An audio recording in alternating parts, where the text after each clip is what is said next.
হে অশ্লীলতায় লিপ্ত ভাই বোন, তোমাদের না হয় ঘর আর বাহির একই রকম, শালীনতা বোধটুকুও নেই তোমাদের।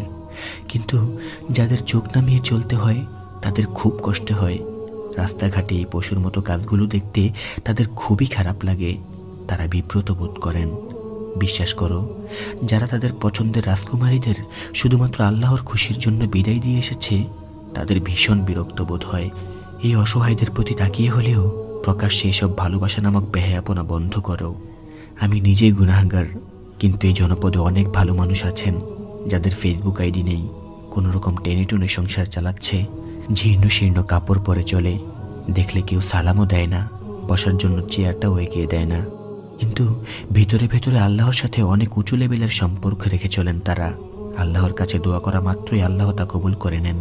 এই লোকগুলোকেও তোমাদের সাথে আযাবে মেরে ফেলো না, কিংবা এদের বদদুয়ায় নিজেদেরকে সামিল করো না।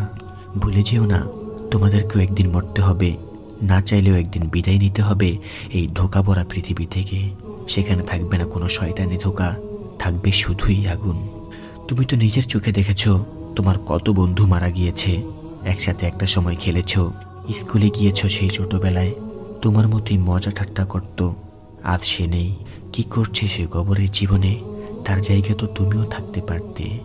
কেউ জানে না সে আগামীকাল কি উপার্জন করবে, এবং কেউ জানে না তার মৃত্যু কোথায় ঘটবে। কখনো কি ভেবে দেখেছ চিরস্থায়ী সেই জগতের কথা? কিয়ামত দিবসে যখন সব কাজের ফায়সালা হয়ে যাবে, তখন শয়তান বলবে, নিশ্চয়ই আল্লাহ তোমাদেরকে সত্য ওয়াদা দিয়েছিলেন, আমিও ওয়াদা দিয়েছিলাম, কিন্তু আমার ওয়াদা ছিল মিথ্যা, এবং আমি সেই ওয়াদা ভঙ্গ করেছি।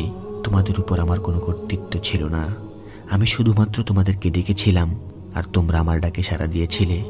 অতএব আজ তোমরা আমাকে দোষারোপ করো না, নিজেদেরকে দোষারোপ করো। আমি তোমাদেরকে শাস্তি থেকে বাঁচাতে পারবো না, তোমরাও আমাকে বাঁচাতে পারবে না।